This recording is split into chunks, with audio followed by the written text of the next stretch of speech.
Саламатсыздарбы, урматтуу 10 класстын окуучулары. Бүгүн сиздер менен дүйнөлүк айыл чарбанын географиясы менен таанышабыз. Анда эмесе география сабагына керектүү окуу куралдарын дайындап алсаңыздар, видеону конт коюп уксаңыздар, берилген тапшырмаларды аткарыңыздар. Эгерде түшүнбөгөн сурооңуздар болсо, бул жакта менин өздүк электрондук почтам жазылып турат. Ошол жактан кайрылсаңыздар, мен сиздерге сөзсүз түрдө жооп берем. Анда эмесе бүгүнкү сабагыбызды баштайбыз. Бүгүнкү сабактын максаты айыл чарба жана айыл чарба тармактары жөнүндө кеңири маалымат аласыздар. Айыл чарбанын өнүгүшүнүн экстенсивдүү, интенсивдүү жолдору жана жашыл революция жөнүндө түшүнүктү калыптандырабыз. Ой жүгүртүүбүздү, таанып билүүбүздү, ойчулдугубузду жана салыштыра билүүчү көндөмдөрдү өзүбүздө өнүктүрөбүз. Экологиялык билимибизди өнүктүрүүбүздү улантабыз. Бүгүнкү сабактын планы: айыл чарба жөнүндө түшүнүк алабыз. Агрардык өндүрүш комплекси окуп үйрөнөбүз. Айыл чарбасынын түрлөрүн, өнүгүүсүнүн жолдорун жана түзүмдөрүн карап чыгабыз. Жашыл төңкөрүш же болбосо жашыл революция деген эмне экен билебиз. Дүйнөлүк дыйканчылык жана мал чарбачылыгы менен таанышып, дүйнөлүк айыл чарбасындагы глобалдуу эң негизги экологиялык көйгөйлөр менен таанышып, сабагыбызды жыйынтыктайбыз. Айыл чарбасы материалдык өндүрүштүн экинчи жетектөөчү тармагы катары эсептелинет. Чындыгында бүгүнкү дүйнө жүзүндө айыл чарбасы менен, токой чарбасы менен же болбосо балык оолоо, аңчылык кылбаган бир да мамлекет жок. Дүйнөлүк айыл чарбасында болжол менен 1,3 миллиардга жакын экономикалык активдүү адамдар эмгектенишет. Айыл чарбасынын окумуштуулар 50 түрүн белгилешет. Бирок аларды эки гана топко бөлүп койсок болот. Биринчиси бул товардык айыл чарба. Товардык айыл чарба деген бул ургаалдуу дыйканчылык, жерди которуштуруп айдоо, ургаалдуу мал чарбачылык, тоюп даярдоо жана багбанчылык, жашылча өстүрүү, ошондой эле экстенсивдүү дыйканчылык, тондурма айдоо жана майын жайын мал чарбачылыгы ушул товардык айыл чарбасына карайт. Ал эми экинчи түрү болсо, өз керектөөлөрүн камсыздаган айыл чарбасы. Башкача айтканда, керектөөчү айыл чарбасы. Мында дыйканчылык артта калган, көчмөн мал чарбачылык өкүм сүргөн. Талаадан табигый азыктар чогулткан, балык оолоо менен өзүнүн оокатын кылган айыл чарбасы керектөөчү айыл чарбасы деп эсептесек болот. Экономикасы жакшы өнүккөн мамлекеттерде, өлкөлөрдө жогорку товардык айыл чарбасы мүнөздүү. Себеби илимий техникалык революция мезгилинде аларды механикалаштыруу, химиялаштыруу бул эң жогорку деңгээлде өткөн. Азыркы учурда микроэлектрониканы жана автоматташтырууну киргизип, өнүккөн өлкөлөрдө селекциянын, генетиканын жана биотехнологиянын эң жаңы жетишкендиктерин колдонуп келишет. Ал эми өнүгүп келе жаткан өлкөлөрдө айыл чарбасынын эки түрү тең мүнөздүү. Товардык жана өз керектөөсү үчүн түзүлгөн айыл чарба экөөсү тең мүнөздүү деп айта алабыз. Өнүгүп келе жаткан өлкөлөрдө өз керектөөлөрү үчүн талаачылыкта эмгектенишет. Аз товардык сектор миллиондогон чакан жана эң чакан чарбаларда өндүрүлүп, чыгарган продукциялар үй бүлөнүн багыга жетип жетпей келет. Өлкөлөрдүн айыл чарбасынын өнүгүшүндө агрардык өнөр жай комплекси өтө чоң роль ойнойт. Бүгүнкү күндө агро өнөр жай комплекси агробизнес формасына алып келген. Мына өзүңүздөр карап тургандай эле бул схемада агрардык өнөр жай 3 звенодон турат. Биринчиси бул айыл чарба кызматтары, же болбосо айыл чарба продукциясын өндүрүү, сактоо, сатуу. Ошондой эле экинчи звено бул айыл чарбасы. Бул айыл чарбасынан маанилүүсү ошол дыйканчылык, мал чарбачылык. Жана ошондой эле үчүнчү звено бул кайра иштетүү. мындайча айтканда агробизнес формасы бул айыл чарба продукциясын өндүрүүдө, сактоодо, кайра иштетүүдө жана ошондой эле жаңы техникаларды чыгарууда, жаңы жер семирткичтерди колдонууда ушунун баардыгын агрардык өнөр жай өзүнүн ичине камтыйт. Өнөр жай комплекси ичине камтыйт. Ошентип айыл чарбасынын индустриалдык мүнөз берилет. Ошонун негизинде индустриалдык мүнөз берилет. Айыл чарбасы айтып өткөндөй эле товардык айыл чарбасы өнүктүрүү же болбосо товардык айыл чарбасындагы чыгарылган продукциялар эки жол менен өнүгүп келет. Товардык айыл чарбасы интенсивдүү жана экстенсивдүү. Экстенсивдүү айыл чарба деген бул аянттардын кеңейишине жана малдын көбөйүшүнө байланыштуу өндүрүштүн көбөйүшү. Ал эми интенсивдүү айыл чарбасы бул өсүмдүктөрдүн жаңы сортторун жана ошондой эле жаныбарлардын жаңы породаларын өздөштүрүү, механизациялоо, илимий жетишкендиктерди киргизүү жана өндүрүштүн көбөйүшү. Бүгүнкү күндө эң көп мындай айыл чарбасын өнүктүрүүдө ушул интенсивдүү айыл чарбасы өтө мындай орчундуу десем туура болсо керек. Жашыл революция. Жашыл революция бул термин өткөн кылымдын 60-жылдарына таандык. Жашыл революция негизинен өнүгүп келе жаткан өлкөлөрдө башталгандан тартып кеңири таралган. Жашыл революция деген бул заманбап айыл чарба технологиясынын негизинде айыл чарбасын трансформациялоо, өнүгүп келе жаткан өлкөлөрдүн айыл чарбасында илимий техникалык прогресстин белгилеринин бири болуп саналат. Жашыл революция эң маанилүү кубулуш айыл чарбасындагы. Мунун негизги компоненттери үчөө. Бул эгин өсүмдүктөрүнүн тез өсүш сортторун өстүрүү. Ошондой эле экинчиси сугат аянттарын, ирригацияны кеңейтүү. Үчүнчүсү техниканы жана жер семирткичтерди жана башка химикаттарды кеңири колдонуу болуп эсептелинет. Жашыл революциясынын негизги өзүнүн максатына толук жете алган жок. Мунун эки себеби бар. Биринчиси бул бардык жерде болгон жок. Бул Мексикада негизинен карап келгенде түштүк жана түштүк чыгыш Азияда гана таркалган болчу. Экинчи бир себеби бул ал ири жер ээлерине же болбосо чет элдик компанияларга тийиштүү болуп, майда керектөөчү секторлор дээрлик таасирин тийгизген жок. Ушул эки себептен жашыл революция өзүнүн максатына жете алган жок.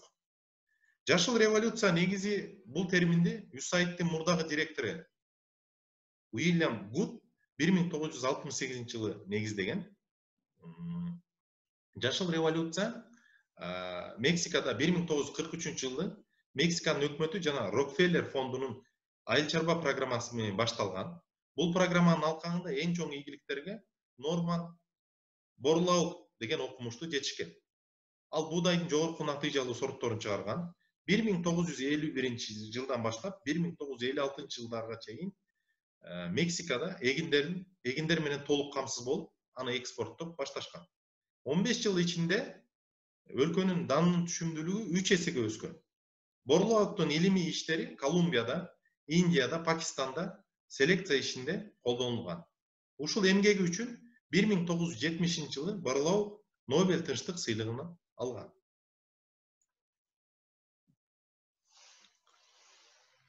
Кызыктуу маалыматка көңүлүңүздөрдү бурайын. Дүйнөлүк айыл чарбанын продукциясын өндүрүүчүлөрдү карап өтсөк, бул жерде 100%дан Кытай бүгүнкү күндө эң алдыңкы орунда турат. Айыл чарба продукциясын өндүрүүдө Кытай Эл Республикасы өндүрүштүн 100%дан 11%ын Кытай Эл Республикасы түзөт экен. Экинчи орунда болсо болжол менен 10%ын түзгөн Америка Кошмо Штаты. Ошондой эле Индия мамлекети 7%, андан кийин Бразилия мамлекеттери түзөт экен. Калктын жан башына айыл чарба продукциясын өндүрүү боюнча алдыңкы өлкөлөр бул Греция, Швейцария, Дания, Финляндия, Норвегия экен. Негизинен карасаңыздар, Европа өлкөлөрү ушул жан башына айыл чарба продукциясын өндүрүүдө эң алдыңкы орундарды ээлешет экен. Айыл чарбасынын түзүмү боюнча негизинен эң маанилүү эки түзүм бар. Өсүмдүктөр өстүрүү жана мал чарбачылыгы, мал багуу. Өсүмдүктөрдү өстүрүү бул негизги өсүмдүктөр болуп, бул жерде дан эгиндери, тоют өсүмдүктөрү, техникалык өсүмдүктөр, тамыр өсүмдүктөрү жана ошондой эле жыттуу өсүмдүктөр, булалуу өсүмдүктөр, мөмө жемиштер деп ушул бөлүмдөр кирет экен. Ал эми мал багуу, мал чарбачылыгы боюнча бодо мал чарбасы, кой чарбасы, чочко чарбасы, канаттуулар чарбасы жана балык чарбасы. Ушул түзүмдүн ушул кирген бардык түрлөрү айыл чарбасынын негизги өзөгүн же түзүмүн түзүшөт. Дан эгиндери боюнча көңүлүңүздөрдү ушул таблицага бургум келип атат. Бул жерде дүйнөнүн жүзүндө өндүрүлгөн дан эгиндери бул миллион тонна. Ошондой эле ар бир материктин же болбосо ар бир өлкөлөрдүн жайгашкан бөлүк дүйнөнүн кайсы бөлүгүндө канчалык деңгээлде, канчалык санда өндүрүлөт экенин бул жерде таблицада көрүп турасыздар. Буудайды алып өтсөк, буудай дүйнө жүзү боюнча 600 миллион тонна өндүрүлөт экен. Анын эң көп өндүргөн бул Азия өлкөлөрү. Андан кийинкисин карасаңыздар, Европа жана ошондой эле Түндүк Америка. Кийин КМШ өлкөлөрү, көз карандысыз мамлекеттик шериктештик биз да киребиз бул КМШ өлкөлөрүнө. 80 миллион тонна өндүрүп, негизинен Казакстан, биздин коңшу мамлекет Казакстан Республикасы эң көп өлчөмдө өндүрүлөт. Ошондо буудайдан эң биринчи орунда Азиянын өлкөлөрү турат экен. Ал эми күрүчтү карап өтсөк, күрүчтөн дагы дүйнө жүзү боюнча 570 миллион тонна күрүч өндүрүлсө, ошонун 510 миллиону бул Азия өлкөлөрүндө өндүрүлөт экен. Анын жүгөрү болсо, жүгөрү эң көп өндүргөн бул Түндүк Американын өлкөлөрү, мамлекеттери эң көп өлчөмдө өндүрүшөт экен. Булардын бардыгына биз кененирээк токтолобуз. Анда кийинки таблицага көңүлүңөрдү буруп койсом. Эми буудай. Дан өсүмдүктөрү боюнча дүйнөлүк айыл чарбанын негизи болуп бул буудай болуп эсептелинет. Буудай дүйнөнүн калкынын жарымынын негизги азыгы болуп эсептелинет. Бүгүнкү күндө буудай дүйнөнүн 70 өлкөсүндө эгилет. 70 өлкөсүндө эгилет. Бирок жалпы түшүмдүгүн негизи болуп аз гана өлкөлөрдө жыйналат. Буудай чарбасында адистешкен райондор, карасаңыздар, эң көп өндүргөн өлкөлөр акыркы 3 жылдын баягы статистикалык маалыматына таянсак, бул жерде Кытай биринчи орунда, андан кийин Индия мамлекети, Россия Федерациясы, Америка Кошмо Штаты, Франция жана ушул сыяктуу Австралия, Канада, ушул сыяктуу ушул тизмедеги мамлекеттер эң ийри өлчөмдө өндүргөн мамлекеттер. Эгер карасак, жыл сайын буудайга болгон талап өсүп келген. Бул демографиялык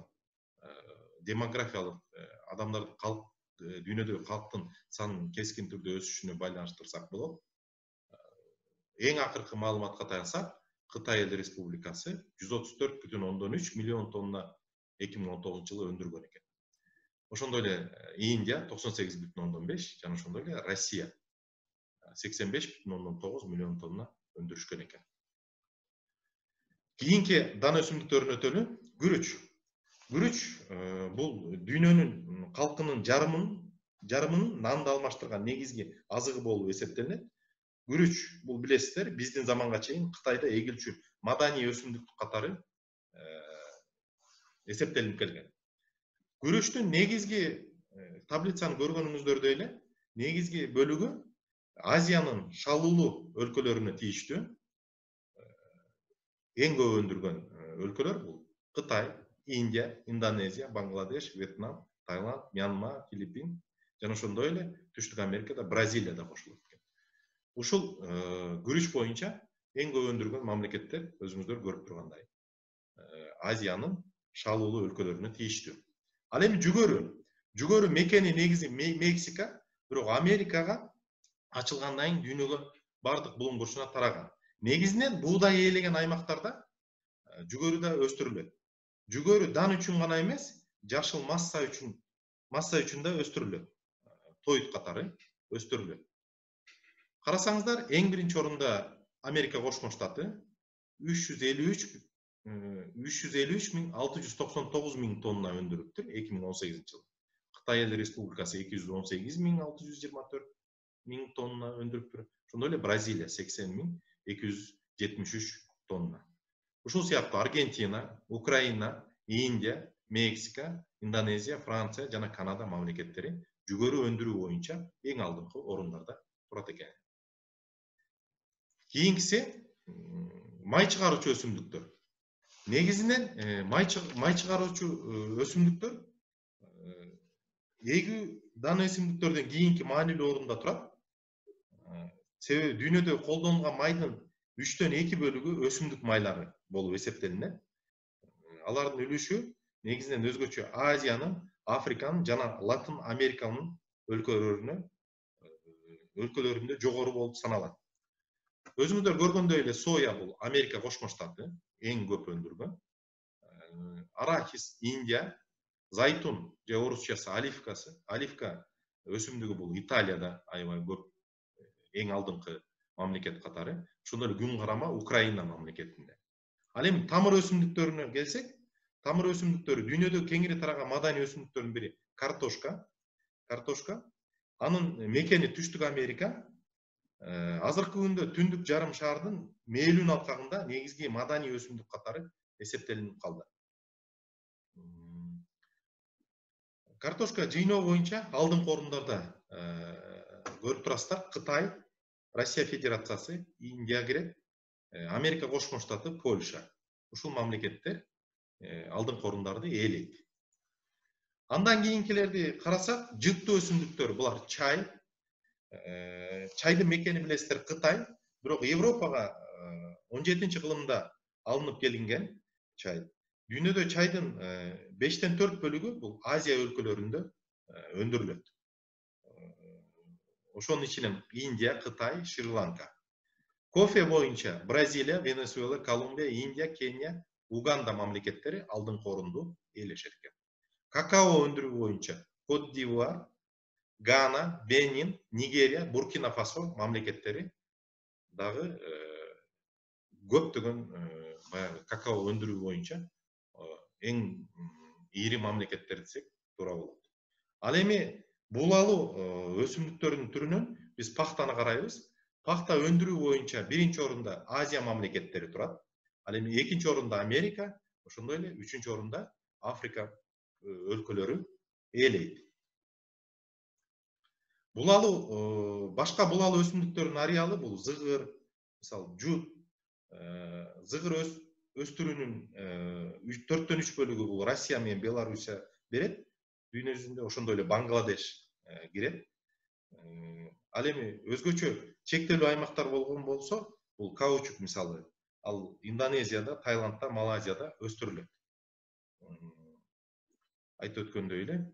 Ошол менен бирге эле эң алдыңкы кант камышы өндүргөн өлкөлөр бул Бразилия, Индия, Кытай, Таиланд, Пакистан, Мексика, Филиппин, Америка Кошмо Штаты жана Австралия экенин көрүп турасыздар таблицада. Бул жерде эң көп өндүргөн Бразилия 734 миң тонна, жана ошондой эле Индия 342 миң. Картадан көргөндөй эле бул жерде ошол кант камышын өстүргөн мындайча айтканда областтар, райондору көрүнүп турат. Италия, Франция, Америка Кошмо Штаты, Кытай, ушул сыяктуу мамлекеттер сиздер картада көргөнүңүздөрдөй. Кийинки мөмө жемиштер боюнча негизинен мөмө жемишти өстүрүүдө биз бул жерде алмурут, шабдалы, кара өрүктү алдык. Эң негизги мөмө жемиштердин ичине алма дагы кирет. Алмурут, шабдалы, кара өрүк жана өрүк боюнча өстүрүү боюнча эгер статистикалык маалыматка таянсак, эң көп өндүргөн бул Кытай Эл Республикасы экен. Өзүңүздөр көрүп турасыздар бул сандарды. Андан кийин ушул карап көрсөңүздөр, Америка Кошмо Штаты, ошондой эле эң көп өндүргөн мөмө жемиштерин Аргентина, ошо менен бирге Япония мамлекети, жана ошондой эле Түркия мамлекеттери, жана сиздер көрүп тургандай ушу таблицадагы ушул өлкөлөрдүн бардыгы мөмө жемишти өндүрүүдө, өстүрүүдө эң баягы ийри мамлекеттер болуп саналат. Эми мал чарбасына өтөлү. Мал чарбасында эң алдыңкы өлкөлөрдү карап өтөлү. Бул жерде бодо мал боюнча эң алдыңкы өлкөлөрдөн Индия, Бразилия, Аргентина, Америка Кошмо Штаты жана Кытай болуп эсептелинет экен. Ар бир өндүрүш түрүнө биз кененирээк токтолобуз. Бул жерде кой чарбасынан Иран, Кытай, Жаңы Зеландия, Австралия жана Индия, чочко чарбасында бул Кытай, Россия, Бразилия, Америка Кошмо Штаттары алдыңкы орунду ээлешет экен. Ошондой эле канаттуулар чарбасында Кытай, Америка Кошмо Штаты, Япония жана Россия Федерациясы кирет экен. Ал эми балык оолоодо Кытай, Индонезия, Индия, Америка Кошмо Штаты, Россия жана башка мамлекеттер кирет экен. Ар бирөөнө кененирээк токтолуп өтөлү. Бодо мал чарбасы негизинен эки багытта малды өстүрүшөт. Бул биринчи сүт багытында жана ошондой эт багытында. Сүт багытындагы өстүргөн фермалар же болбосо фабрикалар, заводдор, сүт продукциясын өндүргөн заводдор негизинен чоң шаарларга жакын, шаарчаларга жакын жайгашкан. Себеби сүт продукциясынын бузулуп кетүү касиети бар экенин эстен чыгарбайт. Жайгашуусу боюнча. Ал эми эт багытындагылар көбүнчө жайлоого жакын, тоолуу аймактарда же болбосо малды семиртүү максатында айыл жергелеринде жайгашуусу, айыл жергесинде шаарларга жакын аймактарда жайгашкан. Тоолуу аймактар десек дагы туура болот. Сүт азыктарын өндүрүүдө эң алдыңкы 10 мамлекеттерди атап өтөлү сиздер менен. Биринчи орунда сүт азыкты өндүрүү боюнча 91 миллион тонна жылына өндүргөн Америка Кошмо Штаты биринчи орунда турат экен. Андан кийин Индия мамлекети 65 миллион тонна, Кытай 35,7 миллион, андан кийин Бразилия 34,3, ушул сыяктуу Германия, Россия Федерациясы, Франция, Жаңы Зеландия, Түркия жана Улуу Британия мамлекеттери эң алдыңкы сүт продукциясын өндүргөн мамлекеттер катарын толукташат экен. Өзүңүздөр көргөндөй эле.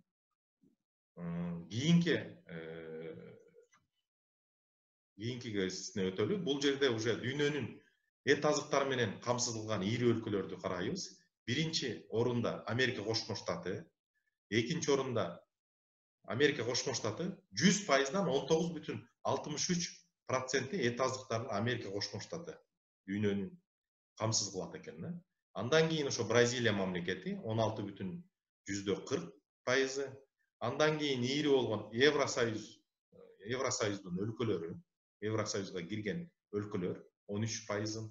Андан кийин Кытай 12%, Кытай Эл Республикасы. Калганы Аргентина жана башка Австралия, Мексика, Пакистан, Түркия сыяктуу мамлекеттер толуктайт экен. Дүйнөнү эт азыктары менен камсыз кылган ийри өлкөлөрдү сиздер көрүп турасыздар. Кой чарбасына токтоло кетсек, кой чарбасы эң жогорку деңгээлде өнүккөн мамлекеттер булар: Австралия биринчи орунда, экинчи орунда Жаңы Зеландия, үчүнчү орунда Аргентина мамлекети, төртүнчү орунда Уругвай, Түштүк Америкадагы, бешинчи орунда Кытай, жана ошондой эле алтынчы орунда Түркия мамлекети. Дүйнөнүн кой чарбасын жакшы деңгээлде өнүккөн мамлекеттер сиздерге атап өткөн мамлекеттер экен. Койдун жүнүн жана этин экспорттогон ийри мамлекеттер булар: Австралия, Жаңы Зеландия, Аргентина, Индия, Уругвай мамлекеттери өтө чоң өлчөмдө койдун этин жана жүнүн экспорттошот. Кийинки чочко чарбасы боюнча ушул жакта мен мамлекеттердин үстүнө сандарды коюп койгом. Эгер мүмкүн болсо өзүңүздөр иштесеңиздер, ушул сан коюлган жерлерде кайсы мамлекеттер бар? Булар чочко чарбасы боюнча ийри өнүккөн баягы өндүрүшү болгон мамлекеттер. İşteysizler, andan кийин туура жоопту карап койсоңуздар. Биринчи орунда Кытай Эл Республикасы турат экен. Андан кийин Америка Кошмо Штаты, чочко чарбасы эң жакшы деңгээлде өнүккөн, Бразилия мамлекети, Россия Федерациясы жана ошондой эле Украина мамлекети турат экен. Кийинки маалыматка өтөлү, канаттуулар чарбасы. Канаттуулар чарбасы негизинен канаттуулардын этин өндүргөн Франция, Америка Кошмо Штаты, Голландия, Бразилия, Дания мамлекеттери болуп эсептелинет. Ошол эле учурда Америка Кошмо Штаты, Франция, Германия ошол бир эле учурда эттин ийри импортёру болуп, же болбосо сатып алуучу болуп дагы саналат экен бул өлкөлөр. Азыркы учурда дүйнөлүк канаттуулар чарбасы индустриалдык негизде өнүгүп жатат. Канаттууларды бастырып чыгаруу, өстүрүү, союп, жумуртка өндүрүү жана башка процесстердин бардыгы өнөр жайлык деңгээлде жүргүзүлүп жатат. Дүйнөдөгү ийри балык уулоочу аймактар булар Атлантика океанынын түндүк батыш, түндүк чыгыш жагы, Тынч океандын түндүк батыш, түндүк чыгыш, түштүк чыгыш жагы. Балык уулоодо ийри өлкөлөр бул Кытай Эл Республикасы, Индонезия, Индия, Вьетнам, Америка Кошмо Штаты, Россия Федерациясы жана Перу сыяктуу мамлекеттер эсептелинет экен. Негизинен киши башына жылына 6500 килограмм балык өндүрүп, дүйнөдө биринчи орунду Исландия мамлекети ээлейт экен. Эми дүйнөдөгү ошол айыл чарбасынын өнүгүшүндө, айыл чарбасы болушундагы келип чыккан, мындайча айтканда, экологиялык көйгөйлөрдү карасак сиздер менен, негизинен калктын айыл чарбасындагы иш аракеттери айылына чөйрөгө өз таасирин миңдеген жылдар бою тийгизип келет да.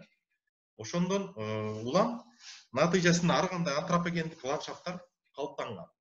Мисалы шаарлардын пайда болушу, жер аянттардын колдонулушу, көбөйүшү, ошондой эле мал чарбачылыкта топурактын түшүмүнүн төмөндөшү сыяктуу көйгөйлөр келип чыккан. Айыл чарбасындагы ушул эң биринчи көйгөй бул топурактын эрозиясы, жер семирткичтердин агын суулардын булгашы эң мындай орчундуу көйгөй болуп эсептелинет. Ошондой эле айдоо аянттарынын кыскарышы, себеби шаарлар салынып атат, жолдор салынып атат дегенде. Топурактардын түшүмдүүлүгүнүн төмөндөшү, бул дагы жанагы уруктарды алмаштырууда топурактын түшүмдүүлүгүнүн төмөндөшүнө алып келип атат. Анан маанилүүсү мал чарбачылыктардын малдын баягы санын көбөйтүүдөгү жайыттардын деградацияланышы, жайыттардын калыбына келбешүсү дагы бүгүнкү күндө дүйнө жүзүндө эң глобалдуу экологиялык маселелер болуп келет. Урматтуу окуучулар, сабагыбызды жыйынтыктап жатып, менде мындай суроолор бар. Дүйнөдө айыл чарбасы материалдык өндүрүштүн канча тармагы болуп эсептелинет? Жооп берип койсоңуздар. Айыл чарбасынын кандай түрү бар? Экинчи сурообуз. Жашыл революциянын кандай компоненттерин үйрөндүңүздөр бүгүнкү сабакта? Ошону жазсаңыздар. Күрүч өндүрүүдөгү эң ийри өлкөнү 3тү атаңыздар, бул жерге жазыңыздар. Ошондой эле канаттуулардын этинин импортёрлору кайсы мамлекеттер? Ошолорду жазсаңыздар.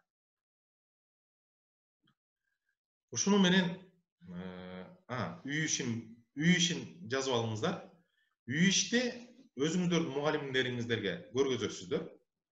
Биринчи контурдук картага дан өсүмдүктөрдү күрүч менен жүгөрүнүн алдыңкы ийри 8 өлкөдөн түшүрөсүздөр. Экинчи тапшырма бул дүйнөлүк айыл чарбасындагы глобалдуу экологиялык көйгөйлөрдү карадык сиздер менен. Ошол проблемалардан чыгуу жолдору жөнүндө эссе жазып, өзүңүздөрдүн мугалимиңиздерге бересиздер. Ушуну менен сабагымды аяктайм. Көңүл бурганыңыздар үчүн чоң рахмат.